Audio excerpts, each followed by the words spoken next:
Uh, Hello, welcome, everyone. welcome to Thursday and our To Your Health here at Movement RX. I got Skelly behind me. Um, we'll He's introduce. he's doing kind of a gangster lean there. He has some issues in his lumbar region. Is not a good example of musculoskeletal health. Behind me, you'll see a whiteboard which our toddler decided to do some massive calculations on. So I don't understand them. Smart little man. Anyhow, so as people are coming on, I wanted to hey, welcome everybody. This is we're going to do 1,000 burpees today. No, of course I'm joking. We're here to talk about biometrics and one in particular, and I will introduce that here in a sec. Um, So my name is Per Larson. I'm the CEO of Movement RX. I'm excited to be here. I'll introduce you to our, I don't want to say guest speaker. She is our founder and my spouse as well. But we're going to talk about the one biometric that can change your life and can be a powerful predictor of COVID risk. So this is the latest in our series of To Your Health webinars. So it's a very helpful perk of our Movement RX membership. And the purpose here is to provide health education to our members. So we'll cover a variety of topics. Today we're talking about respiratory rate. And so we'll dig into that here in a sec. But before we do that, of course, housekeeping. So questions, if you got them, there's a Q&A tool. Feel free to put them in there as we go along. And we'll get to those after Theresa completes the core of the content she wants to deliver. If there are any members watching, this will be recorded and it'll be accessible in your member area. Just go to the To Your Health section and just search. It'll be the most recent one, but you can also search for it by topic. We've got some upcoming events. There's a live fitness class today at noon, always on Thursdays. Tomorrow afternoon at 1, Dr. Amanda will be joining us in doing a daily DRM, which is down regulation and mobility. It's a great intersection of mindfulness and musculoskeletal health. And then on Tuesday, we'll have our next Ask the Doc session with Dr. Megan. So in terms of a quick background, I think many of you who are on know or have heard of Theresa. But just in case, I'll do a quick background. So she founded Movement RX in 2014, former D1 All-American athlete, Marine Corps lieutenant. She's a doctor of physical therapy and strength and movement expert. The topic today is one that we've tested for a long time here in the clinic with our patients through our consumer platform, as well as through our adaptive work. Adaptive meaning so specifically veterans with disabilities. We've done a lot with respiratory rate. So Theresa has a long history of studying this stuff. So I will stop butchering your intro. I've never introed you before, evidently. But Dr. Theresa Larson, my dear, take it away. All right. Well, welcome everyone that's on. I am broadcasting to you from San Diego, from my home in San Diego. So you see the nice world map behind me, and then the kitchen over on this side, which I won't show you at this point. So what we've decided to do also with these web classes is kind of start off with some fun stuff that's going on in our lives that you can enjoy listening to and probably can relate to some degree. So while we are talking about a really important biomarker that is a great predictor of the coronavirus and other systemic issues, as well as a way to create calm in your life, I'd like to start off with a little bit of fun. So the first thing we're going to talk about is baby Axel. So baby Axel is my son. He's 10 weeks old now. Can you believe that? 10 weeks old. And we're a Nordic family, Magnus, Axel, pair. And Axel is grabbing at things now and smiles the most when I dance for him. So as long as I'm dancing, he's smiling. Magnus, so is my 3-year-old, He is in preschool down the street, which is really nice, and he loves preschool. He decided to, and I know one person in particular will really enjoy this little story, is he decided that when I was feeding his brother, that he would take, after he went to the bathroom, take dirty toilet paper and throw toilet paper bombs all over the bathroom. So when I went into the bathroom, there was toilet paper hanging off toothbrushes, towels, the ceiling. I follow a love and logic form of parenting, and that went out the door in that moment. But on the other side of things, he's such a sweet little boy. And at school the other day, a little girl was, sad at his table, and he helped cheer her up by doing some silly things. So that was a heartwarming moment for me as a parent. On the Movement RX team, we have a new member. Her name is Annie Wozniak. She is a exercise physiologist and intern at Google. She is interning for us. She's been very interested in studying our adaptive program and is helping out in the adaptive classes that we run 3 days a week at 1904 Fitness in Kearney Mesa. She's wonderful, and I'm sure that if you look on any of our social feeds, we'll be introducing her shortly as well. Favorite music. My favorite music to dance to, Para, knows this already, but it's salsa and particularly bachata. You can look that up, Google it. It's wonderful.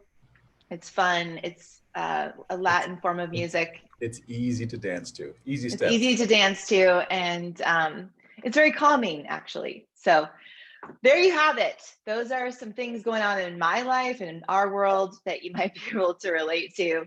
But now let's get into the meat and potatoes of this thing. So the one biomarker that is a great indicator, predictor for lower respiratory infection, such as the coronavirus, is your respiratory rate. Okay, so some of you are probably coming to the webinar with some ideas of what respiratory rate is and what you already know about it. So, if you want to go ahead and put in the chat box, like what, maybe one sentence of what you know about it, that would be great. And I can bring that up at the end and discuss it, because this is going to be a webinar that I want to be honoring your time. So we're going to take about 15 minutes to go through this, but I'd love to hear what you already know about respiratory rate, if you're open to putting that in the chat. So respiratory rate, the definition of it is basically your breath in and out of the lungs. So when you inhale and when you exhale, that is one respiratory rate. And on average, as an adult, we do 12 to 20 breaths a minute. So the more fit you are, the less breaths. The less fit you are, the more breaths. Children, youngsters typically have a higher respiratory rate. It is controlled by the autonomic nervous system. So we've got the central nervous system, which is your brain, your brainstem and your spinal cord. And the autonomic nervous system is the sympathetic and parasympathetic. It's located in the spinal cord, but it affects, so the sympathetic is kind of think chest area, and then the parasympathetic is like neck and sacrum area. So when you get mobilizations done or a massage, and when they work on your neck or your pelvis, it tends to be much more relaxing for you, and it helps you tap into that parasympathetic state more from a physiological standpoint. And think of also like chiropractic or physical therapy adjustments to the neck or sacrum. Typically, those are areas that they like to adjust because we like to adjust because it helps someone physiological create that rest digest state.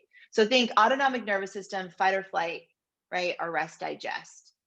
And we want to be in a rest digest state a lot of our day, right? So it's important that we get that rest digest. So when it is time to be chased by a bear or have any other trigger that comes up, right? We're not being chased by bears these days, but there's fires, there's stress at home, there's other things that are popping up, notifications, that it doesn't exhaust us. So that's the purpose. Then that's also another very important thing that I'm going to talk about today at the end, is why respiratory rate can be very effective as a tool to monitor, not just for disease, but for also your overall wellness. So why is respiratory rate so important? So now that you know what it is and kind of how it's regulated, and you don't really have to think too much about it, right? It's just happening. Like you don't have to think about, okay, I have to take a breath now. Your body is automatically doing it. Breath is life. But why is it so important? So one, it keeps us alive, but it's a great indicator for cardiovascular fitness. So like I said, the lower the respiratory rate you have is better than a higher respiratory rate. So again, 12 to 20 breaths a minute is average. So lower towards the 12 breaths a minute is good. Higher means, okay, you've got some work to do on the cardiovascular side. It can show abnormalities in your system. So when you have something like a metabolic acidosis or hypoxia, meaning limited oxygen in your body, it affects the respiratory rate. When you have higher levels of CO2 in your body, it can affect the respiratory rate. So it also is a important vital sign just to show, so it's a great like predictor for, like I mentioned, the coronavirus. So something to know is your respiratory rate is super stable. Like it doesn't change much over the course of day to day at all. So maybe when you exercise and things like that, and age and hormones and things like that can affect your respiratory rate in general, but day to day, it stays the same. And the best time to track it is at night. So sometimes people with Tempur-Pedic, and I'll talk about the things that can track it, but some people's beds can track it. There are different wearables to track it. But because it's so stable of a metric, that when there's any kind of escalation of it, so if it increases by 1, 2 to 3 breaths a minute, that's showing that something is going on. It's a leading indicator that there's something going on in your lower respiratory tract in your system, right? So if it's like constantly 10 to 12 breaths a minute over the course of weeks, and all of a sudden it jumps up to 13, okay, there's something going on that you're going to want to get checked. You may not feel any different, right? You may feel the same, but that's a leading indicator for you to go get checked, right? We don't have to wait we don't have to wait until we're sick to get fixed, right? And that's why we focus so much on movement and being aware of these things. Respiratory rate is part of our movement. Okay, so just a little bit of background too with respiratory rate. So just to understand, when you increase when you take a breath in, your heart rate actually increases. When you breathe out, your heart rate decreases.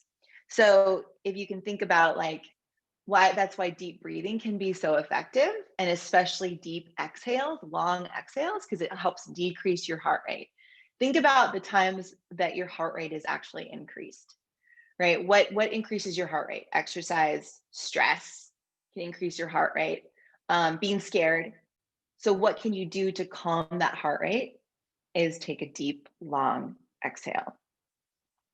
So respiratory rate and heart rate are correlated. So the more you can control your respiratory rate as much as you can, right? So your body's going to naturally breathe, but the more you can train it to be have less breaths a minute, for example, your heart rate is also going to drop, which indicates also your cardiovascular fitness.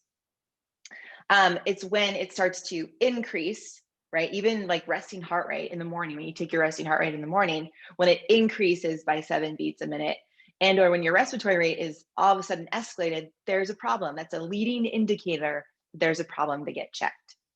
And as I mentioned before, age can affect your respiratory rate, hormones, intense exercise. Obviously, exercise when your respiratory rate could be affected hours after exercise.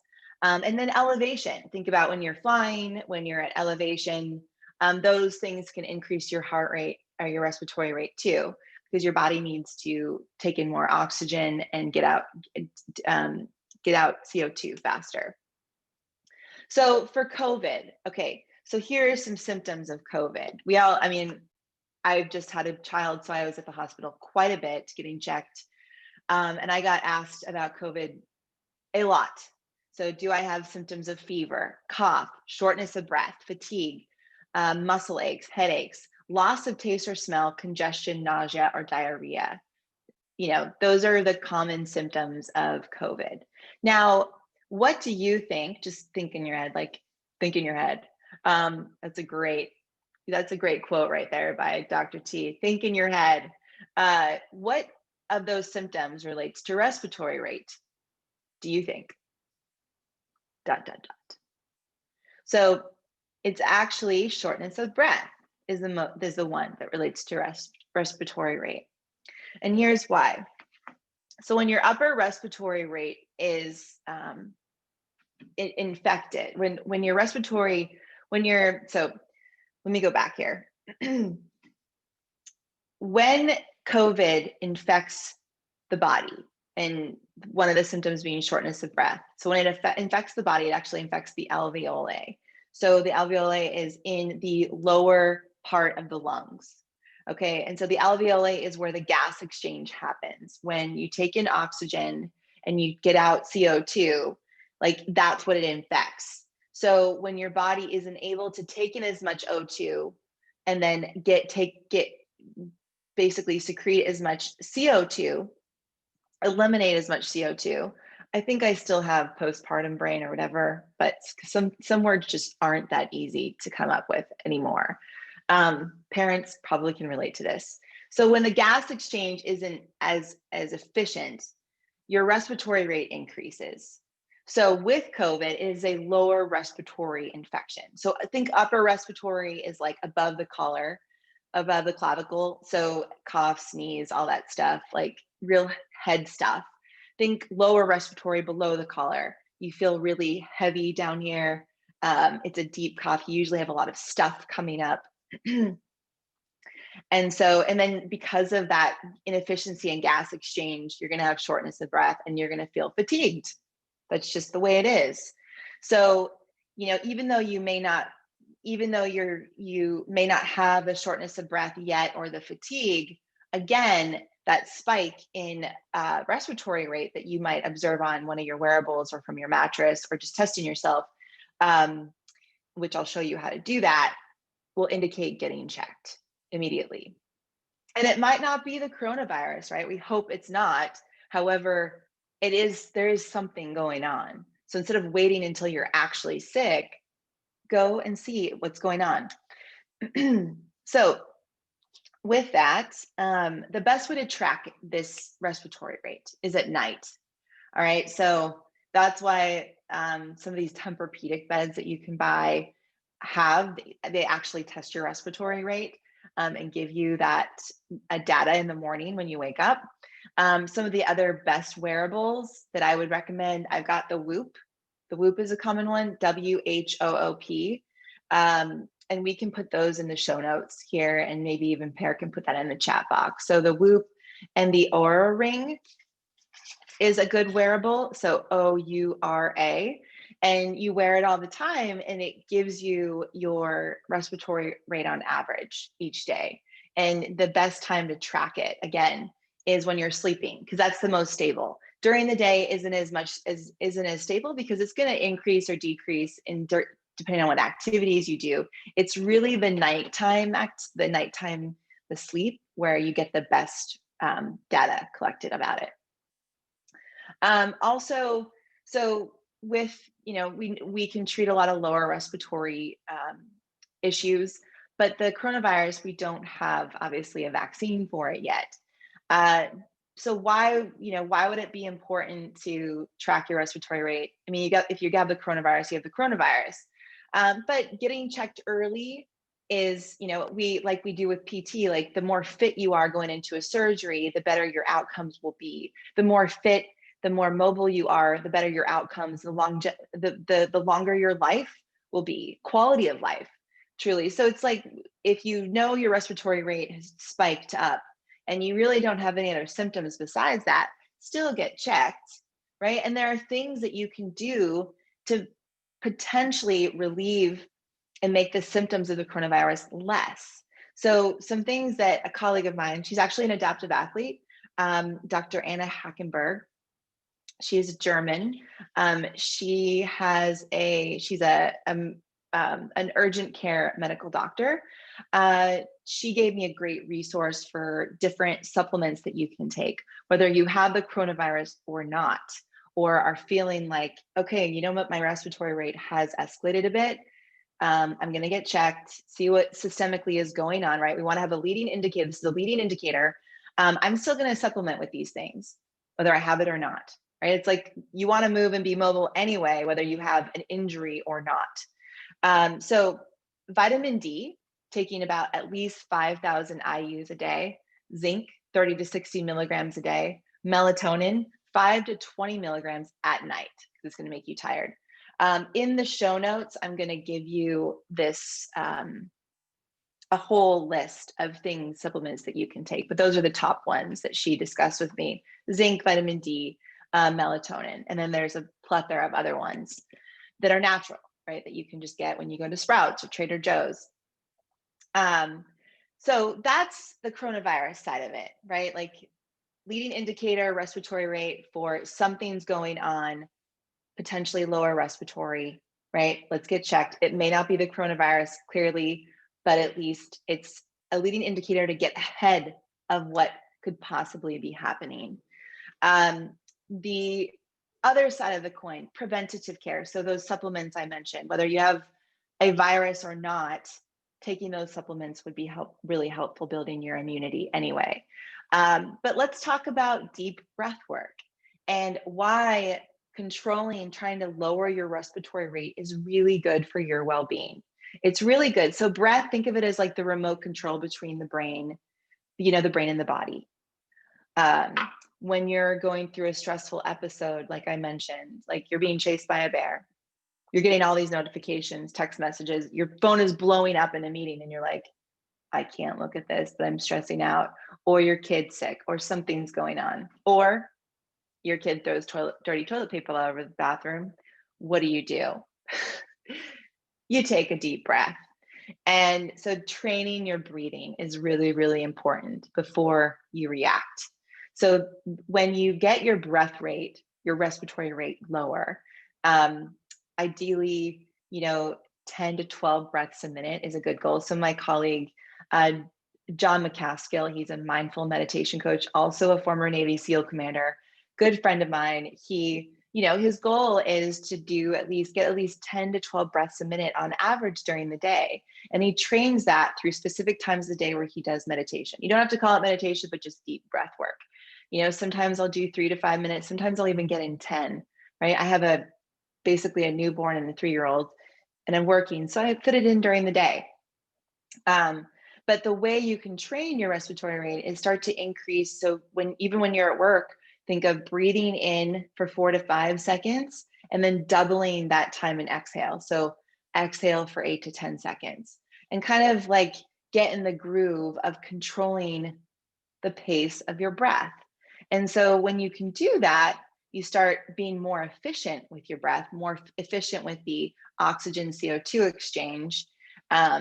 And even when you fitness, you're going to feel more efficient when you fitness because your body is going to tap right in between sets or reps, or even after you train, your body's going to be able to tap into that parasympathetic state faster, right? We don't want to be in this fight or flight state all day. We want to be in it, occasionally, but we want to be more in a parasympathetic state most of the day. And when we need to be in a fight or flight state, then we can do it. But it doesn't, when we're in this fight or flight state all day, it can be exhausting. And our respiratory rate can be a good indicator that, hey, you know what? Our cardiovascular fitness is not great. Our stress levels are not great. Let's work to lower that.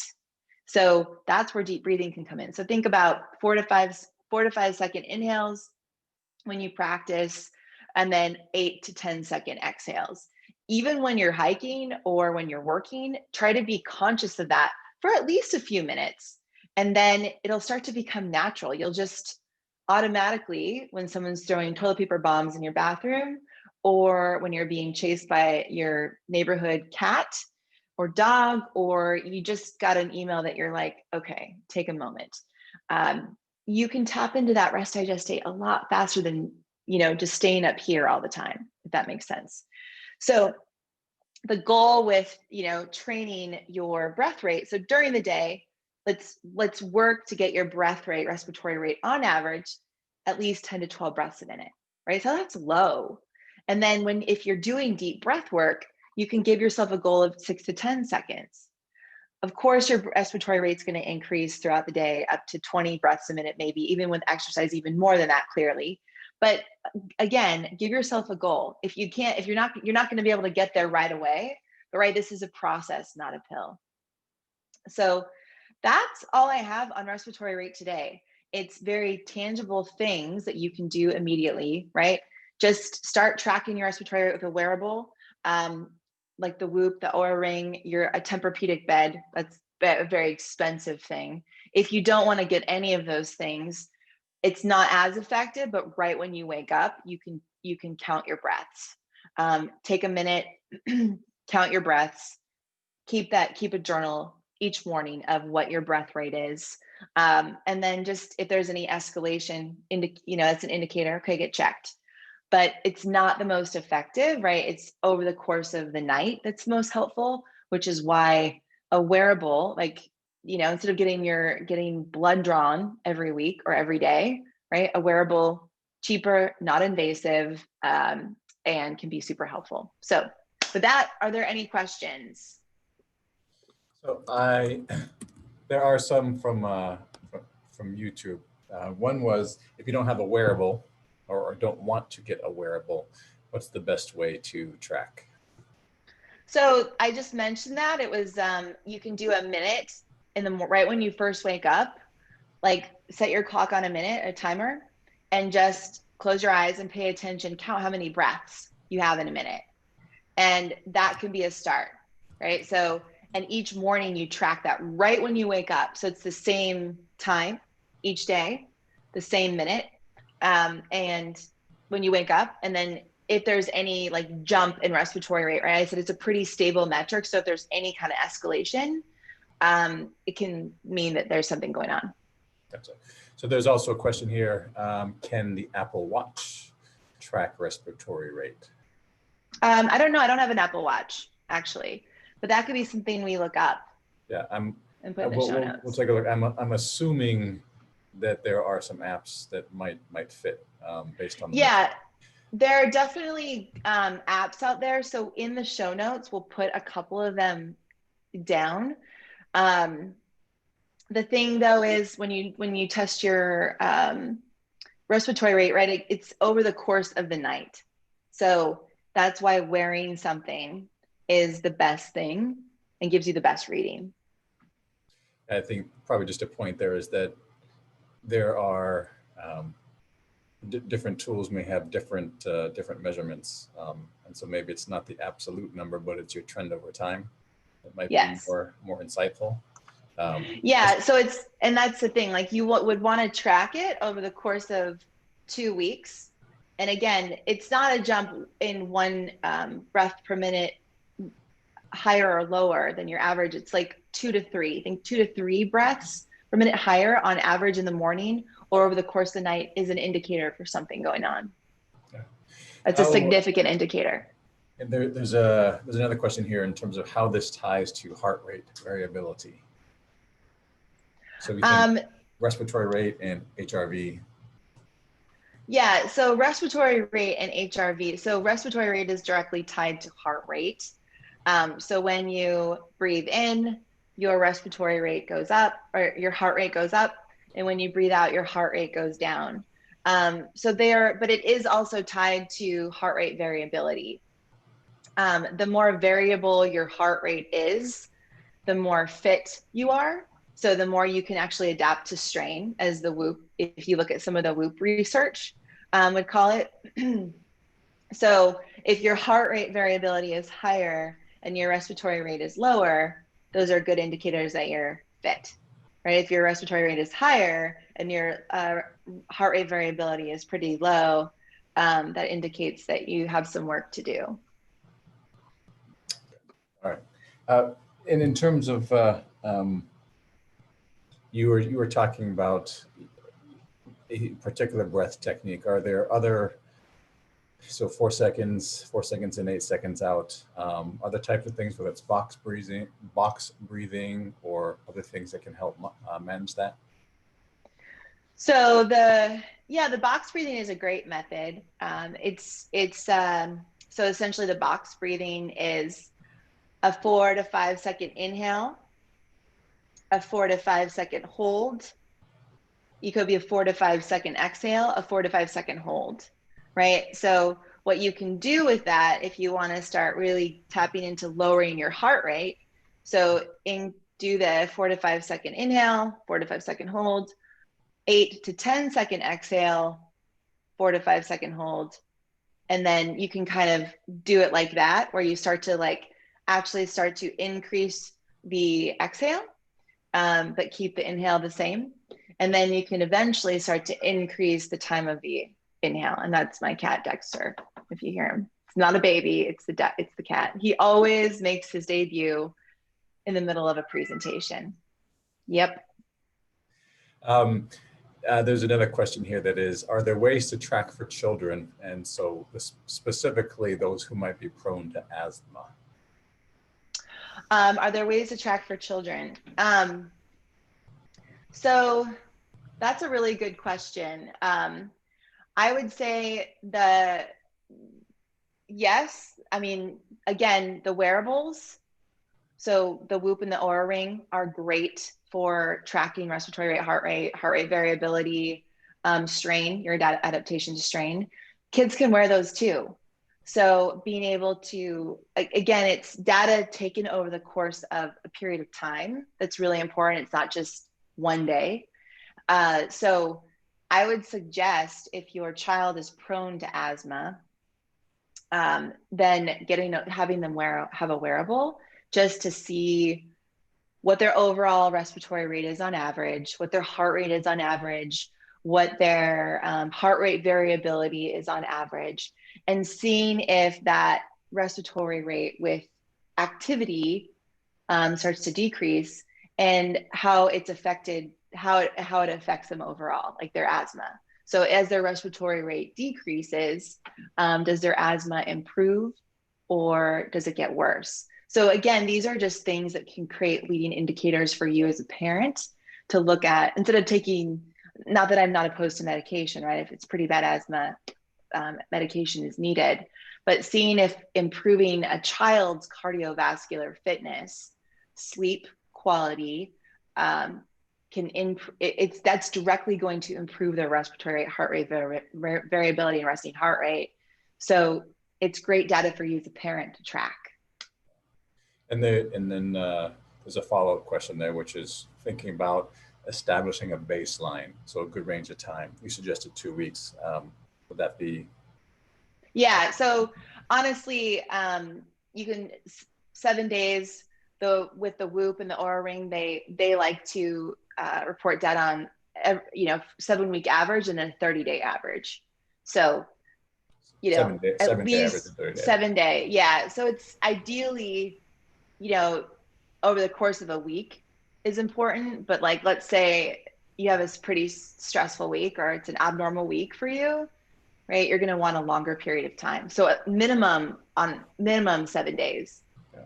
So if you're tracking on your own in the morning, this is going to be hard to do with a kid. That's why the wearable is helpful. It doesn't lie.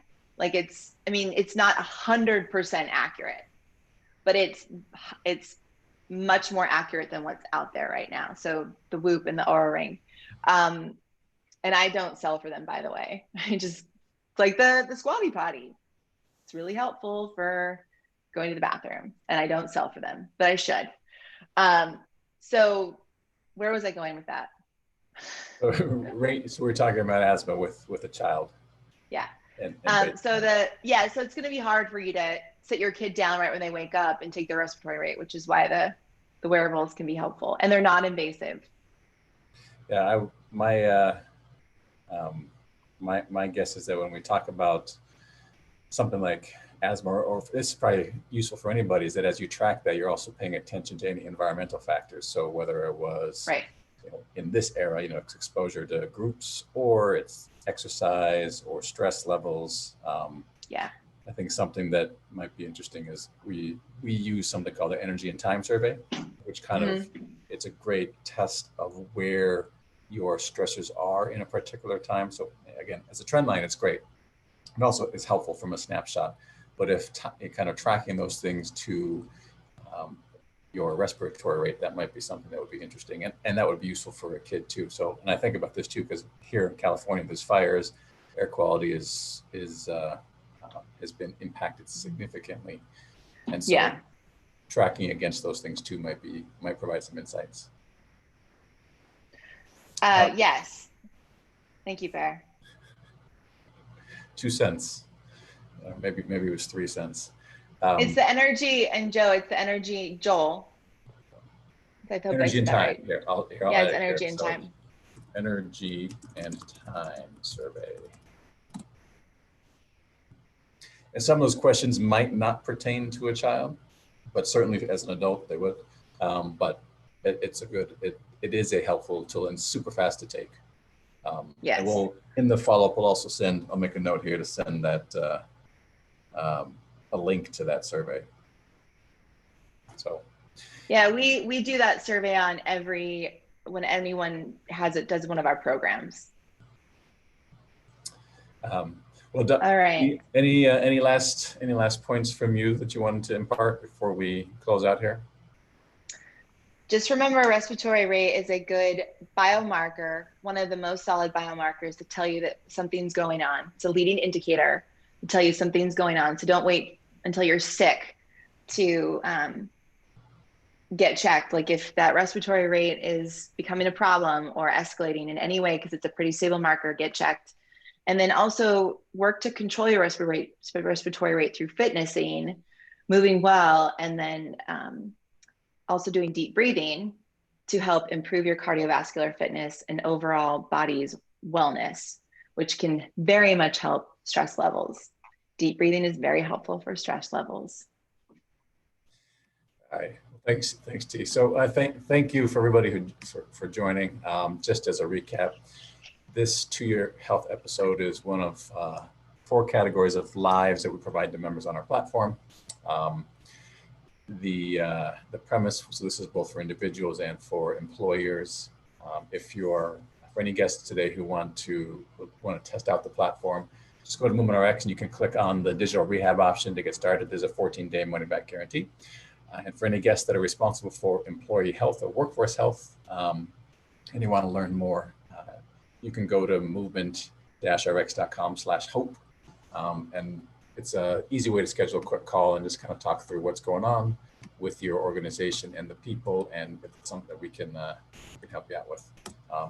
And there's that link in the chat. So, T, thank you very much. I will see you later. Thanks everybody for joining, and have a great Thursday. And next week, we've got another fun webinar on an indicator for musculoskeletal health claims. Yeah, so. the number one joint that foretells musculoskeletal claims. The joint. Okay, you'll get that next time. That's a joke. Right. That's a joke. Okay. Thanks, next everyone. Week. See you. Bye.